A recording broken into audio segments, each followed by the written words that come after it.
안녕하십니까. 이렇게 주님 안에 우리 성천교회 형제 자매님들 뵙게 돼서 반갑습니다. 또 저희를 이렇게 초청해 주시고 이런 자리를 가질 수 있도록 은혜 베푸신 주님께 또 감사를 드립니다. 이 자리에 제가 이제 이렇게 서게 됐는데요. 혹시 이 자리에 구도자분들께서도 계신가요? 믿음의 청년들만 계신가요? 오늘 교제 되는 내용이 그 어떤 선교에 대한 이 비전일 수도 있고 또 인생에 대해서 우리 청년의 시기이기 때문에 또 인생에 대해서 깊이 생각을 해보는 그런 또 한 시간이 됐으면 하는 그런 바람이 있습니다. 이 청년의 때는 참 중요하죠. 그리고 앞으로 장래의 꿈도 이 포부도 크실 것이고요.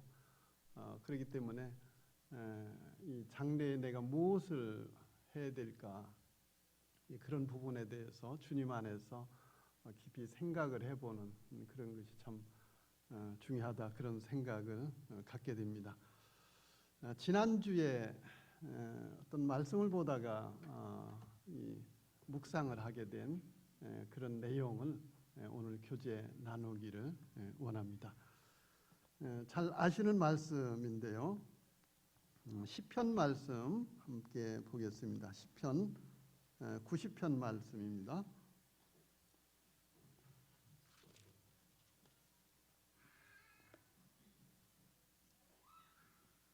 시편 90편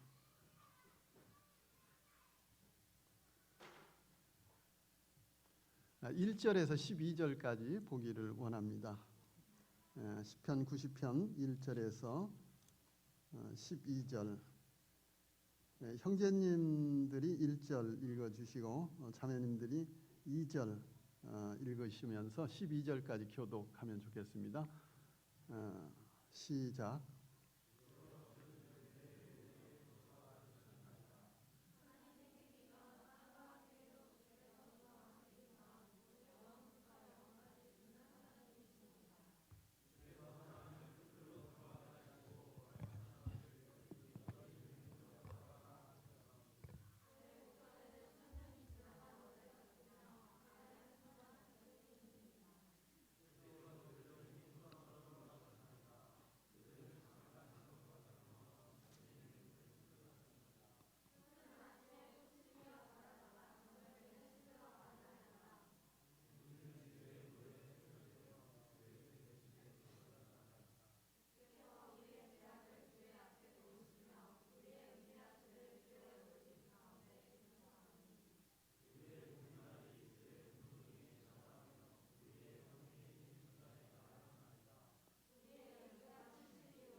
수고하셨습니다.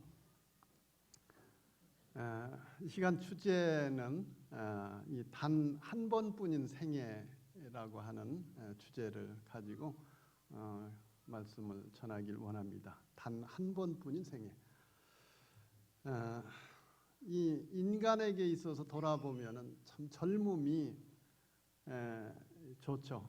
이 젊음이 좋은데 하지만은 이 젊음이 한순간에 지나간다, 그런 생각을 해보게 됩니다. 때문에 처음부터 이 청년의 때에 방향 설정을 잘 해서 시간 낭비를 막아야 된다, 그런 생각을 해봅니다. 특히 우리 구원받은 그리스도인들에게는 더욱 그렇습니다. 하루라고 하는 24시간은요, 우리 모두에게 동일하게 배정이 됐지 않습니까?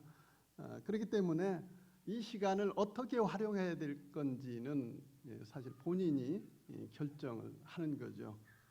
바르게 사용하면 그 젊음은 값지게 이렇게 보내는 것이 될 것이고, 반면에 세상에 무익한 것으로 시간을 낭비하게 되면은 머지않아서 가슴을 치는 후회스러운 그런 날이 곧 올 것입니다. 왜냐하면은 생각을 해보면 이 젊음이라고 하는 것은 순식간에 이렇게 지나다 보니까 그렇습니다. 여기 시편 90편 말씀을 보면은 이스라엘 백성들이요, 하나님의 은혜로 애굽에서 핍박받던 애굽 땅에서 구출받잖아요. 구원받아서 이 광야 노중에 있는데, 그들이 그 은혜를 입고 그 핍박받던 그 애굽에서 하나님의 그 은혜로 구원받았으면 광야에서 하나님 말씀을 잘 순종하고 잘 따라야 되는데, 이들이 어떻게 했어요?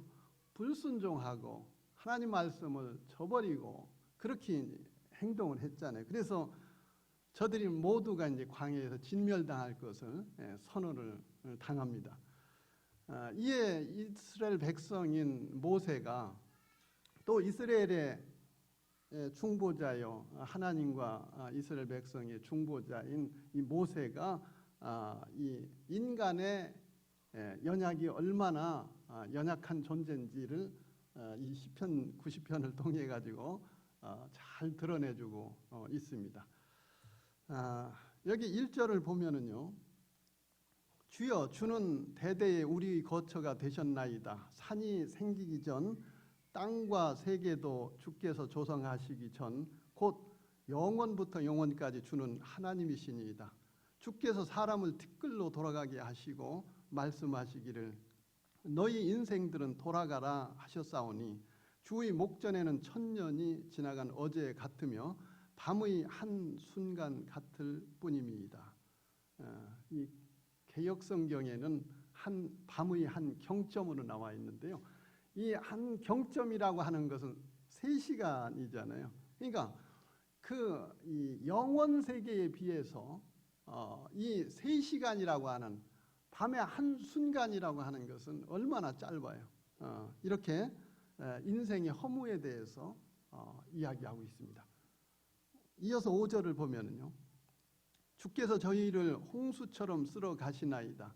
그들은 잠깐 자는 것 같으며 아침에 돋는 풀 같으니이다. 이 홍수처럼 쓸어 가신다. 여기 이제 국내에서도 이제 홍수 났을 때 이 상황을 이렇게 보신 분들은 잘 기억을 할 거예요. 미얀마를 보니까요, 우리나라는 올해 특히 이렇게 이제 비가 조금 더 왔는데요, 미얀마는 5개월 동안 비가 옵니다. 장장. 그것도 국내에서 비 오는 그런 그 강우량이 아니에요. 엄청나게 쏟아붓습니다. 그렇기 때문에 이 강에 휩쓸려 나가는 어떤 물체들을 보면요, 금세 없어져요. 사라져 버려요.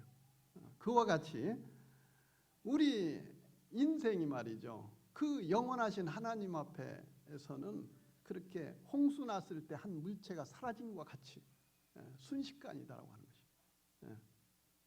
또 그 하반절에 보면 잠깐 자는 것 같으며, 인생이 잠깐 자는 것. 이 여름날에 한숨 자잖아요. 한숨 자는데, 낮잠 한숨 자는데 얼마나 짧은 시간이에요.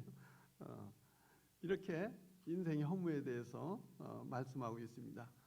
6절에 이어서 보면 푸른 아침에 꽃이 피어 자라다가 저녁에 벤바 되어 마르나니, 인생의 유한함과 그리고 인생의 무상함을 말해주고 있습니다. 아침에 꽃이 폈다가 저녁에 시들어버리면 그 얼마나 허무해요. 그 많은 날 참 준비했다가 그 한순간 꽃 피고 진다고 하는 것이. 우리 인간의 삶이요, 그렇게 짧디 짧은 영원 세계에 비해서 그렇게 짧은 인생이라고 하는 것을 보여주고 있습니다. 이어서 7, 8절 보면은요. 우리는 주의 노에 소멸되며 주의 분내심에 놀라나이다. 주께서 우리의 죄악을 주의 앞에 놓으시며 우리의 은밀한 죄를 주의 얼굴빛 가운데 두셨사오니 우리의 모든 날이 주의 분노 중에 지나가며 우리의 평생이 일시간에 다하였나이다. 일시간이라고 하는 것은 뭐예요? 순식간을 말하지 않습니까? 아주 짧은 시간을 말하고 있습니다. 10절 우리의 연수가 70이요 강건함은 80이라도 그 연수의 자랑은 수고와 슬픔뿐이요 신속히 가니 우리가 날아가나이다. 성경의 평균 연령을 보니까요 70세이고 장수하면 80세라고 나와 있습니다. 물론 오늘날 이제 우리나라 같은 경우는 위생이 좋고 그리고 이 먹는 음식들도 영양가 있는 것들을 먹기 때문에 수명은 많이 늘어나긴 늘어났어요. 그러나 성경에서 말씀하고 있는 것을 보면은 평균 연령이 70이다. 그리고 이 장수를 한다 할지라도 뭐라고 쓰여 있느냐면 인생은 수고와 슬픔뿐이다. 그리 돼 있어요. 실제 인생을 살아보면은요. 저도 이제 많이 사는 건 아니지만은 그간의 삶을 보면은 즐겁고 행복한 날이 과연 얼마나 됐을까 이런 생각을 해봅니다. 그래서 이제 이 어떤 분이 비유를 했는데요. 이 20대면은 자동차로 비유해서 20km를 달려가는 것 같고 30대는 30km, 40대는 40km 이렇게 비유를 한 것을 전에 들었어요. 참 적절한 비유지 않느냐 이제 그런 생각을 해보게 되는데 11절에 보면 누가 주의 노여움의 능력을 알며 누가 주의 진노의 두려움을 알리까? 이 모세는요 하나님께서 이러한 이 노여움 그리고 진노 왜 이와 같은 것을 이스라엘 백성들에 대해서 노하시는가? 이스라엘 백성들이 그거를 알기를 원했던 거예요. 뭐냐면 이 하나님 앞에 그 선하시고 참 은혜로우신 그 하나님 앞에 말씀을 순종하고 이래 살아야 되는데 불순종하고 그러면 그 불순종은 뭐예요? 곧 죄잖아요. 죄에 대한 대가는 뭐예요? 그러니까 이 하나님을 경외하고 하나님을 두려워해야 되는데 이것을 두려워할 줄을 몰랐던 거예요. 이스라엘 백성들이. 오늘날도 마찬가지입니다. 우리가 구원받고 나서 이제 예수 그리스도로 말미암아 내 죄사함 받았어. 죄사함 받았기 때문에 나는 천국에 갈 수 있어. 그 은혜만 생각하고 우리의 삶이 그야말로 이 의무는 다 하지 아니하고 방자히 이래 행한다면 하나님이 참 얼마나 당시에 이스라엘 백성들에게 진노하시는 그런 하나님이라고 하면 얼마나 경노하시겠습니까? 그래서 자 오늘날도 삼가 내가 구원받았을 뿐만 아니라 주님의 은혜를 기억하면서 하나님 말씀에 이 순종하는데 참 이 깨어 있어야 되지 않겠나 그런 생각을 저 자신도 해보게 됐습니다. 12절 우리에게 우리 날 계수함을 가르치사 지혜로운 마음을 얻게 하소서. 이 우리 날 계수함을 가르치사 우리 청년 형제 자매님들이 20대 계신 분도 있을 것이고 30대 계신 분도 혹 있을 수 있겠어요. 그러면은 이제 젊음 지금 뭐 20대다 난 30대다 그래서 아주 앞으로 살 날이 창창하니까 별로 계산을 안 할 경우에는요 이 참 인생이 제대로 된 인생을 살아가기는 그리 쉽지는 않을 것입니다. 왜냐하면 우리가 계산을 해도 계산하고 살아야 되는데 계산을 안 한다면 그 인생은요 주먹구구식인 인생은요 나중에 어떻게 되겠어요? 엉망이 되는 거예요. 우리 청년들 생각에는 나 자신은 인생이 앞으로 많이 남았어 이렇게 생각할지 모르지만은 물론 나이 든 분들도 이제 그런 생각을 할 수 있겠습니다만, 하지만 우리 인생은 지나고 보면 너무나 짧은 그런 인생을 살아가고 있다고 하는 것입니다. 그래서 우리가요, 단 한 번뿐인 생애, 이 생애를 내가 어떻게 살 것인가 잘 계산해봐야 된다고 하는 거예요. 특히 젊었을 때, 청년의 때에 이것을 계산하지 않으면 나중에 후회하게 되는 날이 옵니다. 저는 원래 4월 달에 이렇게 들어왔는데, 미얀마의 코로나 바이러스가 시작이 되면서 거의 좀 늦게 시작을 했어요. 시작이 되면서 4월 달 한 달간 이 폐쇄를 시키겠다. 그래서 저녁에 이제 공문이 날라와서 어쩔 수 없이 저희 선교하던 지역들도 폐쇄를 하게 됐고, 그래서 5월 달이면 다시 시작할 수 있겠구나 그런 생각으로 막간을 이용해서 몇 년간 건강검진을 못 받았기 때문에 들어왔어요. 들어와서 이제 5월달 들어가려고 하는데 딱 막혀버려서 지금까지도 비자가 나오질 않아서 못 들어가고 있어요. 그래서 이제 요즘에 코로나 바이러스로 인해서 이래 국내에 머물면서 근간에 생각을 해봤습니다. 내 인생은 과연 얼마나 남았을까? 앞으로의 내 인생은 얼마나 남았을까? 그런 생각을 깊이 해봤어요. 물론 전에도 안 해본 건 아닙니다만은, 제가 현재 한국 나이로 62세인데요. 성경에서 말하는 평균 연령을 생각을 해보니까 8년밖에 안 남은 거예요. 그렇다면 남은 시간을 주님을 위해서, 이 선교를 위해서 어떻게 해야 될 것인가? 그런 부분을 깊게 생각을 하게 됐습니다. 따라서 우리 청년들도요, 단 한 번뿐인 생애를 정말 가슴으로 깨닫고 그러므로 남은 생애를 정말 주님을 위해서 사는 그런 인생을 살아가면 참으로 좋지 않겠느냐, 그런 생각을 해보게 됐습니다. 오늘 주님의 은혜로 이렇게 온골 송천교회 청년 형제 자매님들하고 이런 시간을 갖게 됐는데요.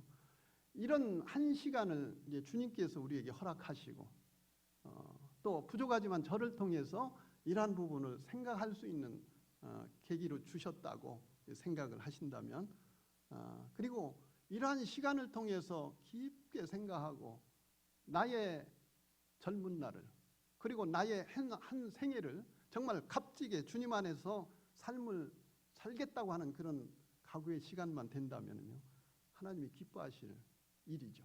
그리고 본인 자신도요, 나중에 후회하지 않습니다. 사람은요, 자기를 위해서 살면 결국은 남는 게 없어요. 나중에 점점 깨달을 거예요. 신앙 생활해 가면서 그 말이 무슨 말인지 생각이 날 겁니다. 제가 오늘 이 교제하고자 하는 내용은요, 사실은 전도출판사에서 오래전에 출간된 이 영혼을 계산하는 삶이라는 책이 있어요. 혹시 읽어본 분도 계실 것이고요. 안 읽어보신 분이 있다면 꼭 한번 읽어보세요. 아주 유익이 있습니다. 그 책을 보면 허드슨 테일러라고 알죠? 그 허드슨 테일러에 대해서 나와요. 그가 이제 어느 날 자기 아버지 서재에서 이 책을 읽다가 뭐를 봤냐면 그리스도께서 다 이루셨다, 그런 내용을 보게 돼요. 그래서 이 허드슨 테일러가 그것을 보면서 그 진리의 말씀에 사로잡혀서 생각을 했어요. 그리스도께서 다 이루셨다면 나는 이제 그 주님을 의지하는 것밖에 없네. 그것을 알았어요. 깨달은 거죠. 그 순간 참 그의 영혼에 밝은 빛이 들어오게 되고, 그 빛으로 인해서 그 말씀을 통해서 평안을 갖게 됩니다. 그리고 세월이 좀 지나가지고 그가 복음의 불모지인 중국 땅으로 선교를 떠나요. 그래서 중국 선교하면 어떻게 허드슨 테일러를 떠올리게 됩니다. 또 진젠돌프 백작의 경우도 그런데요. 그가 이제 독일 사람이고, 그가 젊은 날에 어느 날 그리스도께서 이제 십자가에 달리신 모습의 그런 사진을 대하게 됩니다. 그 사진을 바라보고 있는데 그 아래에 조그만 글씨가 하나 써 있었어요. 그게 무슨 내용이냐면 보라, 내가 너를 위해 이렇게 죽었다. 그런 내용이었어요. 보라, 내가 너를 위해 이렇게 죽었다. 이 글을 본 진젠돌프의 마음이 부서졌어요. 그 순간 그는 예수 그리스도를 자신의 구주로 영접합니다. 그러고 나서 다음 구절에 이 밑에 이제 조그만 글씨가 또 밑에 있어서 보니까 무슨 내용이었냐면은 너는 나를 위해 한 것이 무엇이냐, 그런 내용이었어요. 내가 너를 위해서 죽었는데 너는 나를 위해 한 것이 무엇이냐, 그런 구절이었어요. 이 말을 글을 본 이 진젠돌프의 마음이 내려앉습니다. 그러면서 감동이 되고요. 그러면서 이 진젠돌프는 어떻게 했느냐, 자기 자신을 그리스도를 위해서 드려야 되겠다. 왜요? 예수 그리스도께서 자신을 위해서 죽어주셨다는데 그러면 이제 누구 차례예요? 그 진젠돌프의 마음 가운데 은혜를 깨달은 거예요. 주님의 은혜를. 그래서 그는 자신을 그리스도께 드려야 되겠다, 그런 각오를 합니다. 그가 구원받고 나서 어떻게 됐어요? 인생의 방향을 설정한 거예요. 그의 이름은 오늘날 이 모라비아 선교운동에 빛나는 역사에 나옵니다. D.L. 무디 잘 아시죠? D.L. 무디의 경우도 그랬어요. 그는 이미 구원받고 이제 복음을 전하고 있었던 사람입니다. 있었던 사람인데 헨리 발리라고 하는 그 당시에 영국의 이 복음 전도자로 아주 유명한 헨리 발리를 만나요. 그 헨리 발리가 뭐라고 그러냐면 D.L. 무디에게, 무디 형제, 세상은 아직 하나님께서 그 뜻에 완전히 헌신된 한 사람을 찾고 있어.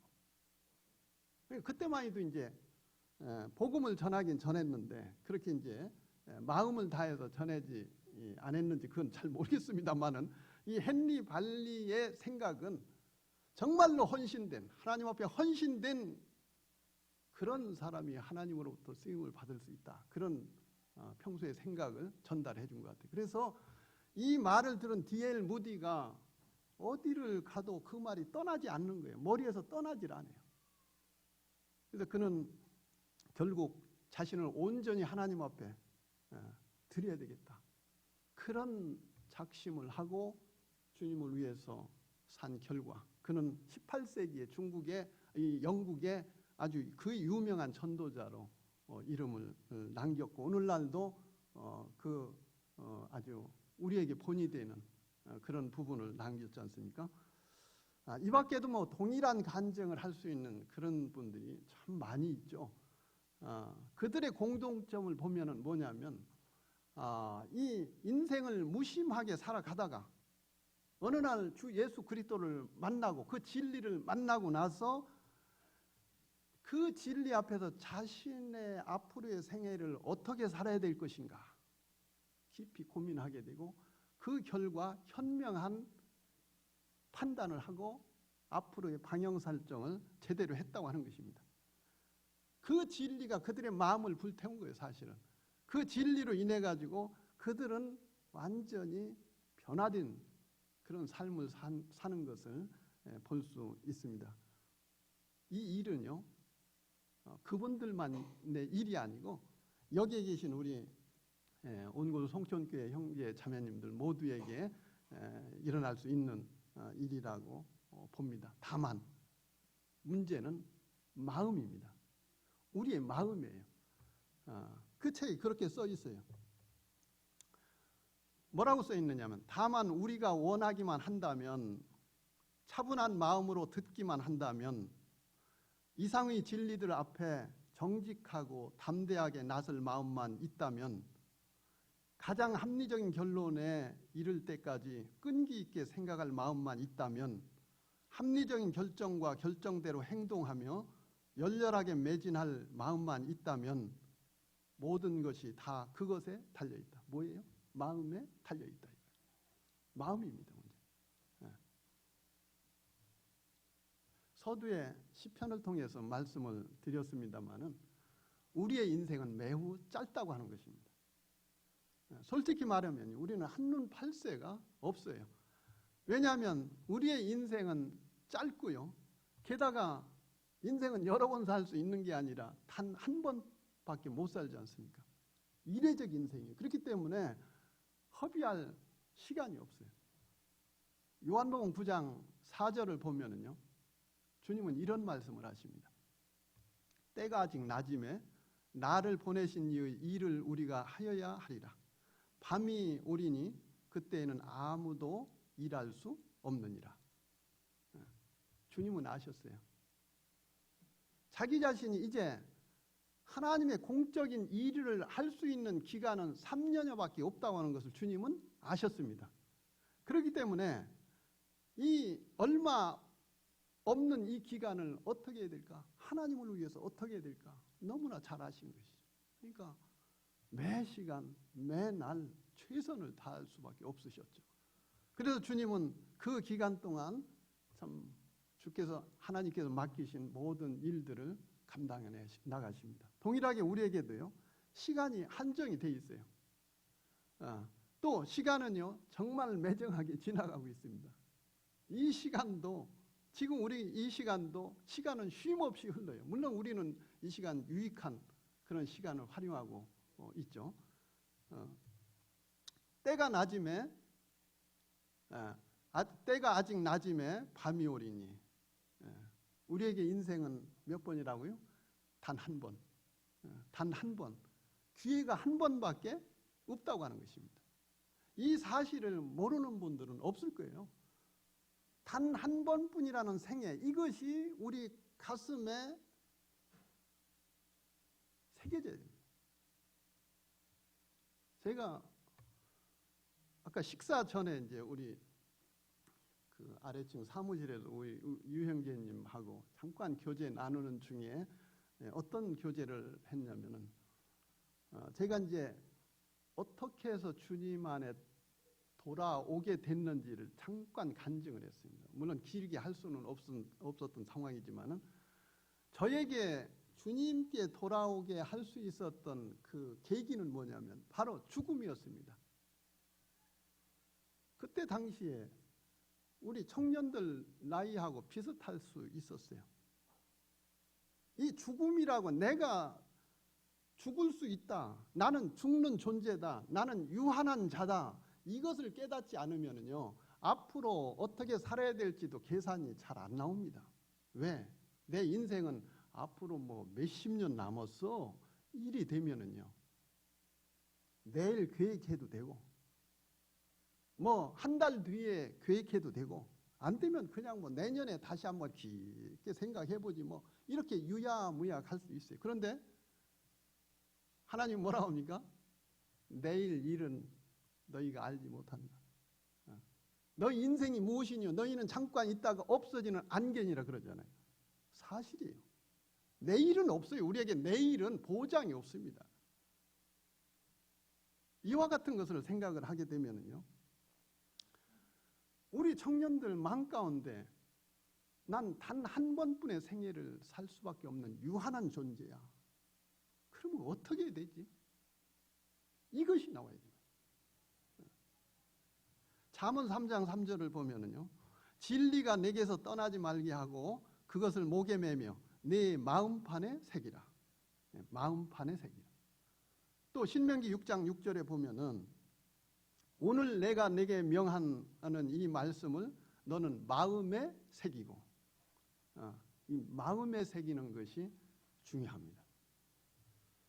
단 한 번뿐이라고 하는 생애가, 이 경구가 이 불에 붉게 달여진 쇠로다가 우리의 마음판에 새겨질 수만 있다면은요, 우리의 영혼을 불태울 수 있다면은요, 우리는 놀라운 변화된 삶을 살 수 있습니다. 저 개인의 삶을 이렇게 이제 잠깐 생각을 해봤어요. 지난주에 구원받고 얼마 안 있다가 어떤 내용을 봤냐면요, 성경 한 구절에 주목을 하게 됩니다.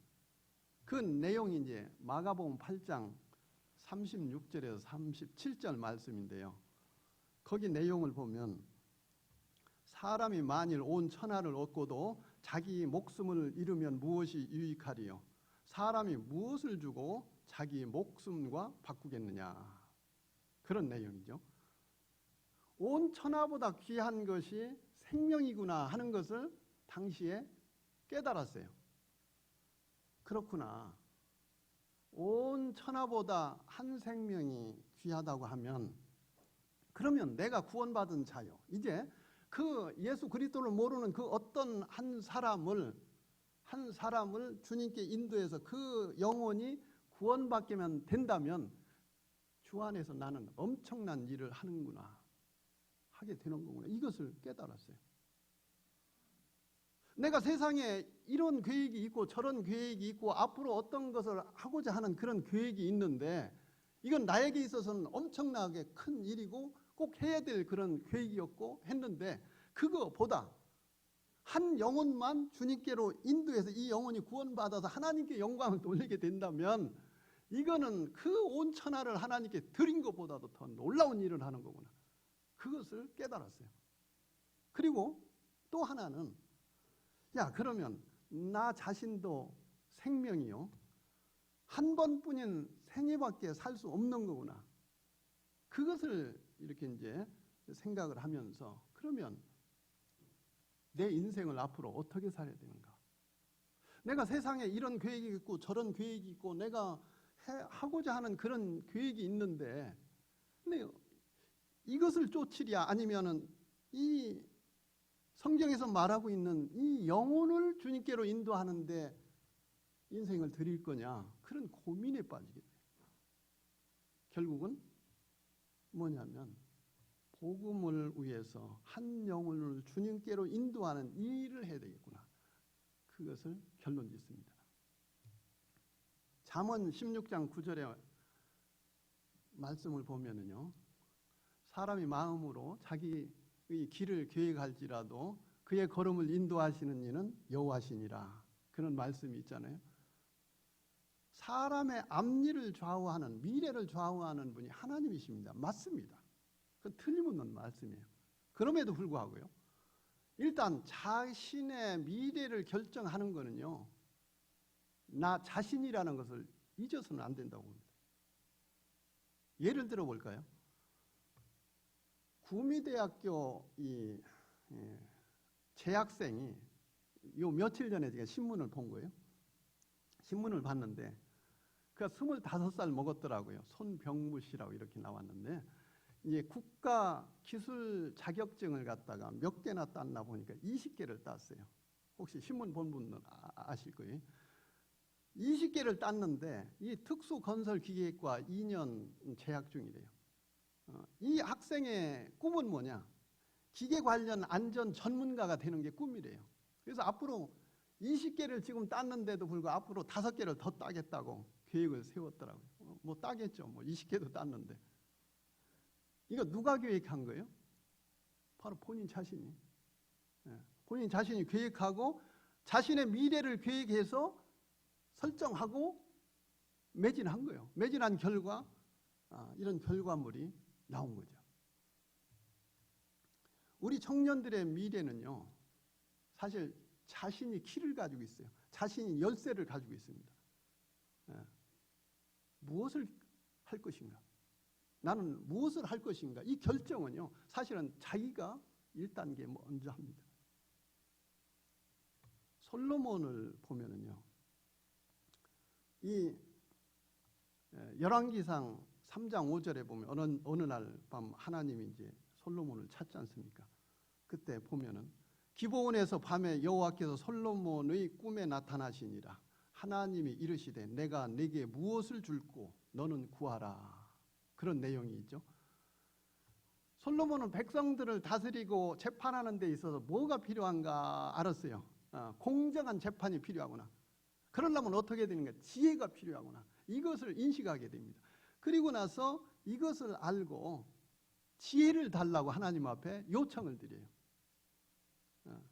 12절에 열왕기상 3장 12절을 보면은요. 내가 내 말대로 하여 내게 지혜롭고 총명한 마음을 주노니, 솔로몬은 어떤 부나 명예를 구한 게 아니고 지혜를 구했어요. 이때 하나님이 뭐라고 하셨어요? 내가 네 말대로 하여. 내가 네 말대로 하여. 솔로몬 네가 요청한 대로. 그래서요, 우리는 이 점을 깊게 생각해 볼 필요가 있어요. 나는 주님 안에서 하나님 앞에 뭘 구할 것이냐? 하나님 앞에 난 뭘 구할 것이냐? 이런 부분을 생각할 필요가 있는 것입니다. 오래전에 한 청년이 그 시카고의 자기 집, 자기 침실에서 기도를 했대요. 하나님 앞에 간절히 기도했는데 뭘 기도했냐면, 첫째, 많은 성경 말씀을 암송할 수 있도록 은혜 베푸소서. 두 번째, 전도지를 써서 많이 배포할 수 있도록 은혜를 베풀어 주시옵소서. 세 번째, 전도지를 많이 써가지고 사역자들에게 무료로 배포할 수 있도록 도우소서. 네 번째, 복음을 전하고 하나님 말씀을 전할 수 있는 그런 은혜를 베풀어 주시옵소서. 그런 기도를 했대요. 그 사람이 누구냐면 탐 올슨이라고 하는 청년이었고, 그는 그대로 간절히 간구한 그대로 응답을 받아서 귀하게 쓰임받았다고 하는 것을 후세에 알게 됐어요. 후대에. 누가 구했어요? 바로 이 탐 올슨이라는 청년이 주님 앞에 간절히 기도한 거예요. 구한 거예요. 언제요? 청년의 때에. 그래서 이제 이와 같은 것을 생각을 해볼 때요, 우리 온골 송천교회 청년 형제 자매님들에게 있어서도 미래는 백지로 놓여져 있어요. 하나님께서 백지를 주셨어요. 뭘 구해라. 그래서 이 백지에다가 어떤 내용을 쓸 것인가 하는 것은 우리 청년 형제님들, 청년 자매님들이 결정하는 것입니다. 저는 아까 말씀드린 대로 구원받고 나서 이 마가복음 8장 36절로 37절을 통해 온 천하보다 귀한 것이 한 생명이다, 그것을 이제 깨달았다고 말씀을 드렸어요. 그리고 한 영혼을 주님께로만 인도할 수 있다면, 제 일평생 한 영혼만이라도 주님께 인도만 할 수 있다면 나는 세상에서 성공한 사람이다. 그걸 깨달은 거예요. 그래서 이와 같은 일을 위해서 이 복음을 주변에 이제 전하게 시작을 했고요. 또 더불어서 구원받은 나 자신도 한 번뿐인 생애인데 이 생애를 어떻게 드려야 될 것인가? 정말 이것은 복음을 전하는 것밖에 없다. 그런 결론에 이르러서 주변에 복음을 전하게 된 것입니다. 또 시간이 좀 지나서 어떤 말씀을 보게 됐냐면은 마태복음 4장 19절 말씀을 주님이 보여주셨어요. 거기 내용을 보면 말씀하시되 나를 따라오너라. 내가 너희를 사람을 낚는 어부가 되게 하리라. 그런 말씀이에요. 이 말씀은 베드로나 안드레에게 하신 말씀이죠. 그래서 이 말씀을 통해서 저에게 더 확신을 주십니다. 그리고 20절 내용을 보면 그들이 곧 그물을 버려두고 예수를 따르니라. 그런 내용이 나와요. 그 베드로와 안드레가 나를 따라오느라 했을 때 그들이 그물을 버려두고 예수를 쫓으니라. 예수를 따르니라. 그 그물은 뭐냐면요, 안드레나 그 베드로에게 있어서는요 생업이었습니다. 그 그물은 그들이 먹고 살 수 있는 생업이었어요. 그런데 그 생업인 그물을 버려두고 예수를 쫓은 거예요. 저는 이 말씀을 받고 나서 저도 이제 결심을 하게 됩니다. 정말로 주님을 위해서, 복음을 위해서 내가 굶어 죽는 한이 있더라도 정말로 한 영혼을 주님께 인도해도 이것은 성공한 일이고 또 주님께서 얼마나 기뻐하시는 일인가. 그런 생각을 하면서 마음의 결단을 하게 됩니다. 그래서 지역교회에서 누가 알아주든 알아주지 않든 제가 퇴근해가지고 처음에는 구원받기 전에 이 성경을 부끄러워했어요. 또 이 성경을 들고 다니는 사람을 어떻게 봤냐면은 아이고 지질이도 정신 박약한가 보다. 세상에 그렇게 자기 의지가 박약해서 이걸 들고 다니냐. 이 종교 생활한다고 그렇게 생각을 했어요. 모르니까. 그런데 제가 어느 날 이 성경을 들고 다닐 줄은 몰랐죠. 그 퇴근하면 이제 7시 넘죠. 뭐 정리하고. 7시 넘으면 이제 주변은 깜깜하죠. 컴컴합니다. 여름날은 그렇지 않습니다만은. 깜깜한데 일주일에 3번씩 꼭 교회 주변에 성경책 들고 진료 가방 들고 돌아다녀요. 누가 오라는 사람도 없고 배척도 하고 뭐 처음에 이제 저 혼자 그러고 다니는 거예요. 왜? 말씀을 통해서 깨달았고 말씀을 통해서 한 영혼만 주님께 인도해도 나는 성공한 사람이다. 주님이 또 이 일을 위해서 이 땅에 오셔서 죽으셨고 이 일을 얼마나 하기를 원하시는가 그런 생각을 하면서 그렇게 부단히 했어요. 주변에.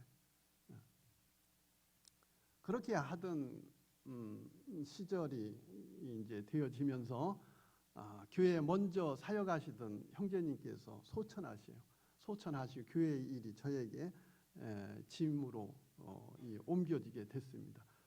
그래서 그렇게 이제 정신없이 또 주님을 섬기는 가운데 주님은 또 미얀마라고 하는 그 정말로 이 낙후된 그 나라에 보내셨어요. 우리나라 50년대, 60년대 그 정도로 아니 그보다 더 어쩌면은 형편없는 그런 곳에 가게 됐는데 그런 그 낙후된 곳에 부름을 받으면서도 왜 제가 노라고 하지 아니하고 예스라고 순종을 했느냐면요. 첫째는 하나님의 말씀이기 때문에 그렇고 두 번째는 단 한 번뿐인 생애이기 때문에 한국이면 어떻고 그 후진국인 미얀마는 어떤가?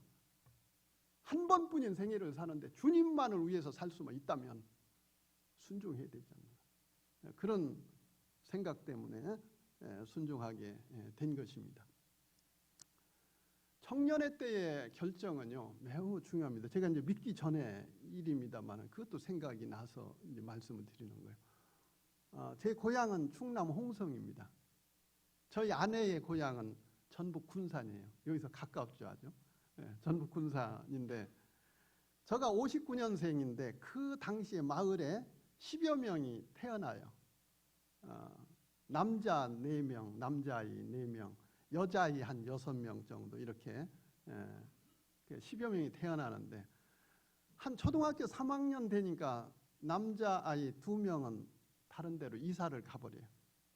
그래서 이제 지금은 뭐 한 명은 연락이 가능하지만 한 명은 그때 보고 이후로는 못 봤어요. 지금 뭐 죽었는지 살았는지 모르겠습니다만.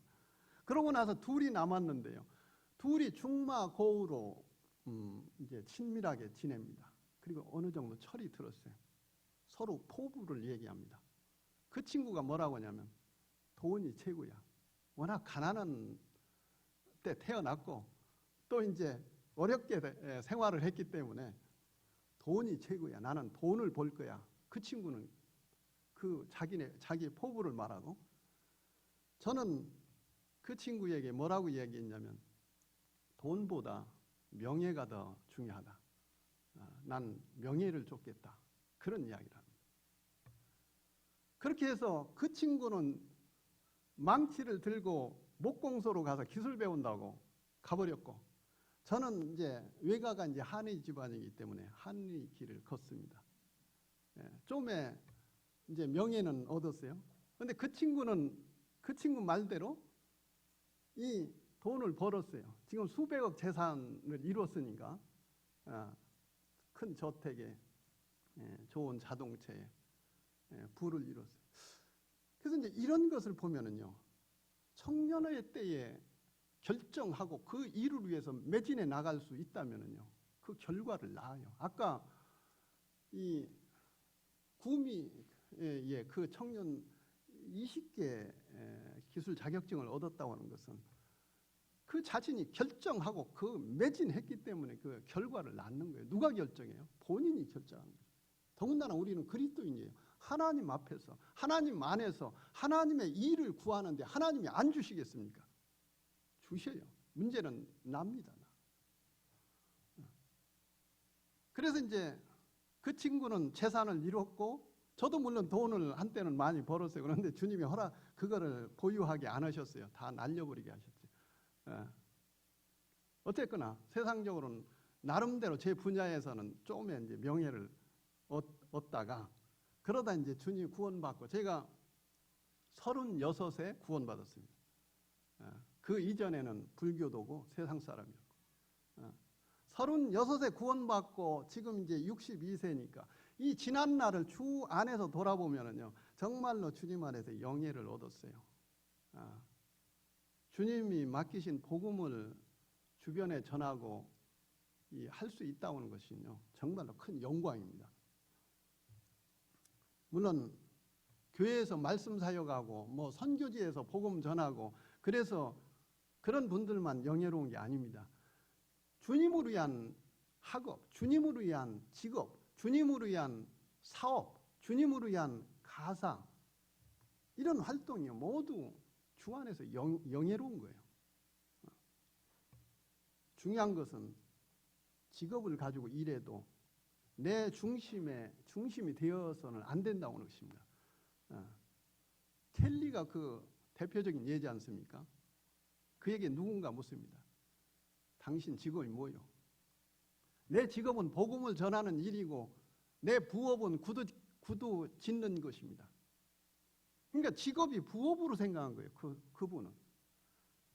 이것을 생각할 때요, 정말 우리가 다시 한번 우리 자신을 돌아보고 우리가 어떤 앞으로의 계획을 잡는 데 있어서도요, 내가 학업을 하든 뭐 직장을 다니면서 직장 생활을 하든 뭐 사업을 하든 어떤 무엇을 하든지 간에 그런 일은 주님을 위한 한 부업이다, 그런 인식을 가지고 이 그리스도의 중심적인 삶을 가지고 사는 것, 이것이 우리에게 필요하다고 하는 것입니다. 그래서 성경을 보면은요, 베드로나 뭐 12 제자들은 이 생업을 버리고 주님을 쫓았지만, 그러나 평생 바울의 이 복음의 동역자 중에 한 사람들이었던 그 아굴라나 브리스길라는 어떻게 했어요? 천막 짓는 일을 하면서 평생 복음의 동역자가 됐어요. 그리고 옷감 장사 루디아는 어떻게 했어요? 이 자기 집을 개방을 하고 그러고 제자들을 섬기고 복음을 위해서 동역을 해 나갔지 않습니까? 그리고 스데반의 집은 뭐예요? 성도 섬기기로 작정한 집이다. 이렇게 주 안에 쓰임받는 상태가 다양합니다. 중요한 것은 주님을 위한 삶이어야 된다고 하는 거. 이 단 한 번뿐인 생애를 갖다가 내가 나의 유익을 위해서, 내 가정만, 나만을 위해서 어떤 삶을 산다면 이 단 한 번뿐인 생애인데 이 얼마나 허망해요. 나중에 주님 앞에 섰을 때 남는 건 뭐만 남아요? 하나님 나라는 영원한 날이고 나머지 세상적인 것은 완전히 불살라진다고 성경은 말씀하고 있지 않습니까? 그래서 우리는 잘 생각하고 결단하지 않으면 나중에 빈손이라고 하는 것이 빈손. 호라티우스 보나르라고 하는 분이 이런 말을 했어요. 인생은 짧고 죄는 현실이기에 인생을 허비할 건 못되노라. 사람의 연수는 나뭇잎의 떨어지는 것, 떨어지는 빗방울이기에 허비하여 소일하기에는 너무나 짧은 인생이라. 이 세상에선 오직 진실해야 할 뿐, 많지 않은 인생, 오직 한 번뿐인 인생, 그렇다. 오직 한 번뿐, 오직 한 번뿐이라. 그 한 번의 인생, 그 짤막한 인생, 얼마나 성스러워야 할까. 이 호나티우 보나르라고 하는 분은 이런 시를 썼습니다. 오늘을 사는 우리의 인생이요, 969세를 산 무두슬라의 그 천년 인생이라든가, 아니면은 600세를 산 셈의 600년 인생이라든가, 아니면 에녹과 같이 365년 동안 이 땅에 머문 그 에녹의 300년대 인생이라면 우리가 뭐 그렇게 긴박감을 가질 필요가 없습니다. 왜냐? 몇백 년 살으니까. 그러나 뭐요? 우리는 성경에서 말씀한 대로 우리의 연수가 70이요. 강건하면 80이라도. 우리의 평균 수명이 70이래요. 우리가 장수해봤자 80이랍니다. 그러니 긴박감을 갖지 않을 수가 없는 거예요. 긴박감을 갖지 않는 게 이상한 거죠. 사단에 속는 것입니다, 사실. 우리 주변에 평균 수명으로도 살지 못하고 죽는 분들 의외로 많습니다. 무조건 좀 건강해서 뭐 70 넘기고 80 넘기고 하는 분들만 생각하다 보니까 그렇지, 주변에는 평균 수명도 못 살고 사는 사람들 많이 있어요. 특히 미얀마 같은 경우는요, 상당히 많습니다. 60 이전에 죽는 사람들이 허다해요. 40대에 죽는 사람도 허다합니다. 그래서 제가 그와 같은 것을 보고, 또 미얀마에서는 제가 제 나이를 말을 못해요. 왜 그런지 아세요? 평균 수명이 60도 안 되는데 제가 60 나이에 갔다면 그 사람들은요 놀래 자빠져요. 그리고 특히나 학생들은요, 제가 60이라면 저한테 다가오지도 않아요. 어느 날 여담을 하나 말씀드립니다. 제가 매일 이제 학생들 이제 여러 지역이 되니까 돌아가면서 이제 복음을 전하다 보면 이제 배경이 전혀 불교도 배경이고 기독교를 접해보지 못하고 성경 자체도 보지도 못하고 그런 사람들이에요. 그러다 보니까 이들에게 이 복음을 전하는데 이제 조심스럽게 전합니다만은 전하는데도 영이 다르니까 대번 알아봐요. 그래서 아이들 불러서 등록을 시키고 제가 이제 교육 사업을 통해서 이제 아이들을 이제 복음을, 왜 거기는 이제 복음을 못 전하게 하는 곳이니까 교육 사업이라고 하는 것을 빌미로 해서 전하는데, 이 처음에 시작을 하면은요 2, 3일 지나면 영이 달라도 대번 알아봐요. 그러면 두두둑 떨어져 나가요. 안 와버려요. 그럼 어떻게 돼요? 학생들을 또 모집을 해야 돼요. 제가 이제 학교 앞에 가가지고 조그만 이제 이 광고지로 이제 나눠주면, 제가 만드는 광고지로 이제 학생들에게 나눠주면서 오라고 이제 이렇게 또 유치를 합니다. 오라고 불러요. 그런데 이제 7월 달인데 비가 엄청나게 옵니다. 그러니까 이제 그 구멍가게, 학교 앞에 구멍가게 주인이 저보고 들으래요. 그 비 맞고 있지 말고 안으로 들으래요. 그게 이제 조그만 안진뱅이 의자를 내주길래 거기를 앉았습니다. 앉았는데 그 가게 주인 남자가 이제 저보고 물끄러미 쳐다보더니 몇 살입니까? 그렇게 물어봐요. 제가 눈치가 있거든요. 눈치가 있어서 무슨 말 하려고 하는지. 제 나이를 말했다가 이 사람들한테 이게 큰일 나지. 동네에 다 소문 나니까. 그래서 역으로 물어봅니다. 몇 살로 보이요? 가만히 쳐다보더니 37이요. 그래서 제가 손뼉을 딱 쳐가면서 아이고 당신 보는 눈이 왜 이렇게 정확하냐고. 그런데 틀렸다고. 난 38이라고. 저도 양심 있지 그래. 60이 넘었는데 37으로 가졌는데 그래도 한 살을 올려놔야 되지. 그래서 38이요. 그랬더니 그러냐고. 그래가지고 지금 이제 학생들이 이제 물어봅니다. 제 나이를 몇 살이냐고. 38이다. 그럼 어떤 놈들은 이제 그런데 왜 머리가 쉬었어요? 그래서 그때 깜짝 놀래가지고 국내에 있는 저희 딸한테 야 큰일 났다. 애들이 나 머리 셨다고 하는데 나 여태까지 그거 몰랐는데 제가 이제 한국에서 출발할 때는 머리가 까맸어요.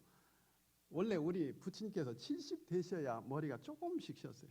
근데 가서 워낙 환경이 열악하고 또 쫓기는 심정으로 하다 보니까 몸에 스트레스가 됐던 것 같아요. 걔 이제 머리가 신 줄도 모르고 그렇게 활동을 했는데 조금 쉬었어요, 조금. 그래서 이제 그냥 머리에 뭐 바르면 되는 게 있다고. 그래서 이제 그럼 빨리 보내라. 그래서 이제 미얀마 이제 여기 들어오기 전까지는 매일 아침 이렇게 이제 까맣게 칠하고 나갑니다. 그럼 깜빡 속죠. 어쨌든 60 이 평균 수명을 못 사는 분도 많이 있어요. 그런 것을 이렇게 생각을 해보고 또 이제 저의 인생에 있어서도 성경에서 말씀하고 있는 것이 평균 수명이 70인데 이 70을 놓고 볼 때 저는 이제 앞으로 8년 남았구나. 이 8년 생각하니까요, 정말로 웃음이 나와요. 무슨 웃음이? 허탈한 웃음이. 나의 젊은 날은 어느새 그렇게 빨리 갔단 말이냐. 이제 남은 인생이, 성경에서 말씀하고 있는 남은 인생이 8년밖에 못 남았다고 말하고 있어요. 그럼 어떻게 해야 될까 앞으로? 정말로 남은 생에 정말로 마지막 불꽃을 태우지 않으면 안 되겠다. 그런 각오를 하게 됩니다. 저희 사돈이 70인데요. 사돈이 70인데 지금 췌장암 말기입니다. 이제 생애 종착역에 와 있어요. 그리고 아까 말씀을 드렸습니다만 저의 전임 사역자인 분이 이제 신비의 형제님이라고 계셨어요. 신비의 형제님이 소천을 하실 당시에 나이가 몇이셨냐면요, 57세였어요. 57세에 소천하셨어요. 시편의 말씀이 신속히 가니 우리가 날아가나이다. 이것이 인생이에요. 우리 형제 자매님들, 젊은 형제 자매님들, 나 젊어. 앞으로 나는 몇십 년 살 수 있을 거야. 물론 그러셔야죠. 그런데 내일은 보장이 없어요. 중간에 40대 보장이 없어요. 50대 보장이 없습니다.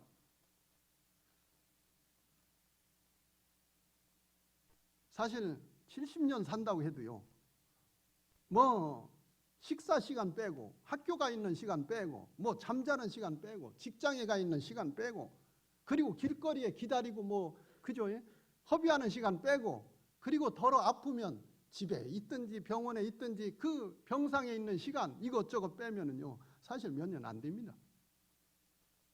주님을 위해서 살 시간이, 살 수 있는 시간이, 주님을 위해서 내 삶을 드릴 수 있는 시간이 그렇게 많지 않아요. 그런데 그거 조금 봉사하라고 하면은, 조금 전도 좀 하자고 그러면은 이 핑계 저 핑계 대고.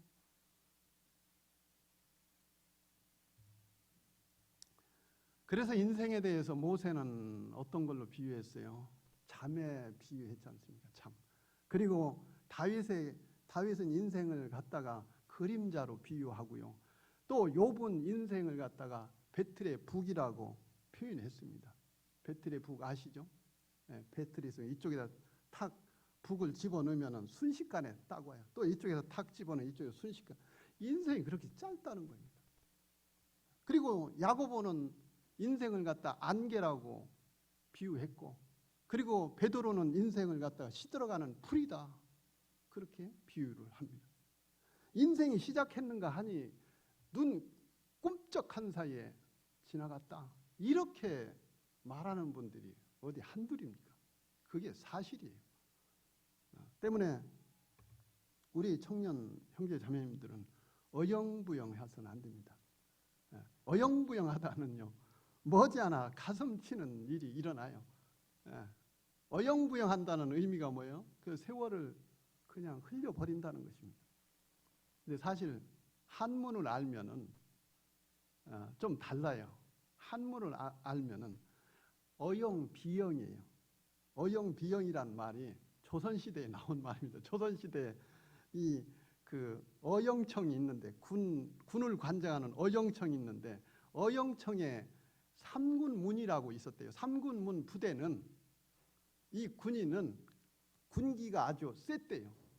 그런데 시간이 지나가면서 이 군기가 빠져가지고 군대도 아니요 그 소리요.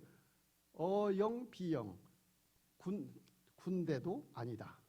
아닐 빗자를 써가지고 오늘날 군대가 군대인지 그건 잘 모르겠습니다만 뭐 우리나라 지금 총검술도 못하게 한다면서요. 정치하는 사람들이 큰일이요 이거. 아니 우리는 산악지대로 이루어져 있어요. 총검 당장 눈앞에 와 있는데 총 쏠 새가 어디 있어요. 총검으로 적을 무찔러야 되지. 그런데 총검술을 못하게 한다고 지난번에 이번에 들어와서 신문을 보다 보니까 기가 막힌 거예요.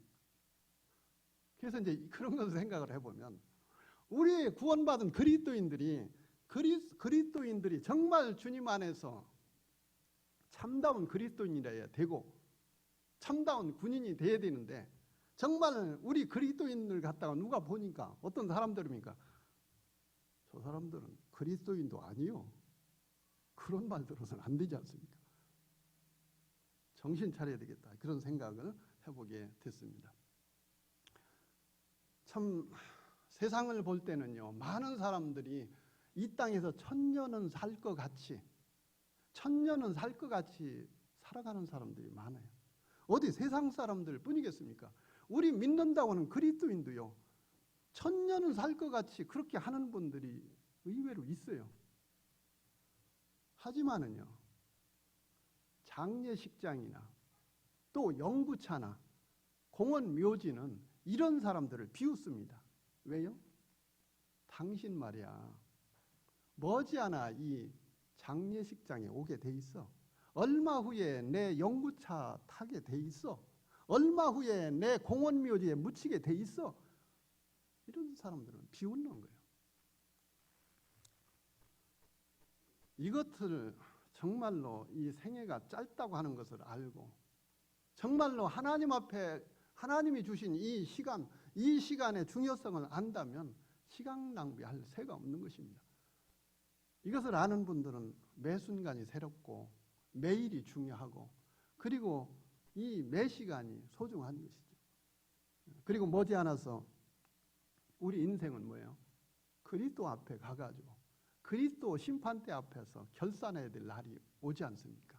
이것을 기억하고 생각하는 분들은요. 시간을 그렇게 허투루게 쓰지 않습니다. 다 함께 고린도 후서 말씀 읽고 시간 마치길 원합니다. 고린도 후서 5장 14절 말씀입니다.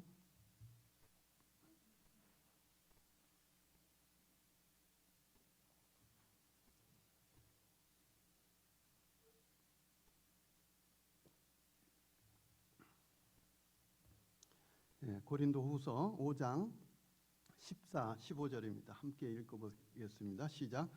그리스도의 사랑이 우리를 강권하시는도다. 우리가 생각하건대 한 사람이 모든 사람을 대신하여 죽었은즉 모든 사람이 죽은 것이라.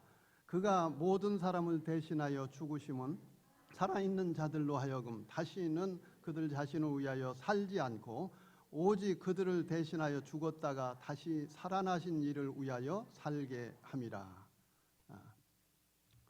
주님은 나 자신의 죄를 위해서 죽으셨습니다. 이것을 깨달은 사도 바울이 고린도 성도들에게 뭐라고 합니까? 정말 주님의 은혜를 생각하고 참 주님의 은혜를 입은 자가 이제 주를 위해서 살아야 되지 않겠느냐 이런 교훈을 줍니다. 맞습니다. 우리 청년 형제 자매님들 앞으로의 계획이 어떤 계획이십니까? 정말 우리 자신에게 자문을 해보세요. 나의 앞으로의 장래의 계획이 무엇인가? 이런 자문을 해보시고요.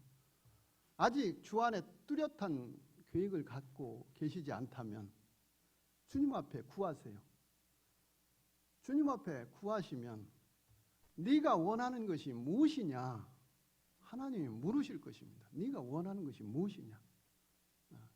그래서 우리 형제 자매님들께서 정말 주 안에 장래의 일을 계획하시고 결정하셔가지고 주님께 드리는 그런 생애가 되기를 원합니다.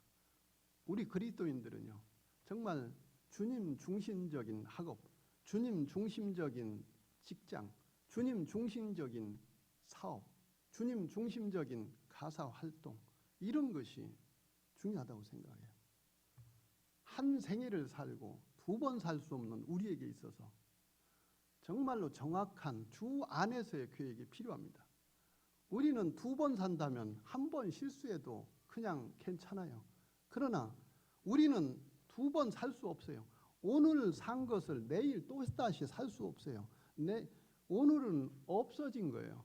마찬가지로 나의 생애는요, 한 번뿐인 생애는 내가 무엇을 위해 어떻게 결정하냐에 따라서 훗날 완전히 뒤바뀔 수가 있어요.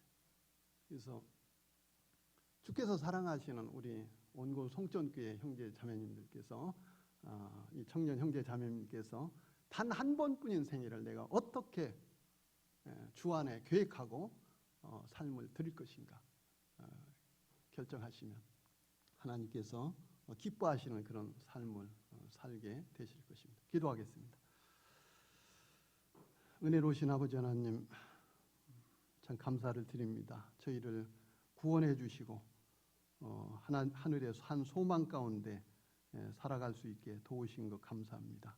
또 일찍이 우리 이 송촌교회를 세워주시고 이 교회를 통해서 참 구원받는 사람들과 또 주 안에 이런 청년들과 교제를 나눌 수 있는 시간을, 복된 시간을 주신 것 감사합니다. 우리 형제 자매님들에게 있어서 참 주의 성령께서 도우사 앞으로의 장래의 삶이 개인의 어떤 영역으로 위한 삶이 아니라 그의 나라와 참 그의 영광을 위해서 살아가는 그런 삶이 될 수 있도록 도우시고 주께서 영광을 받으시기를 원합니다. 아버지 하나님께 모든 걸 의탁을 드리며 주 예수 그리스도 이름으로 감사하며 기도합나이다. 아멘.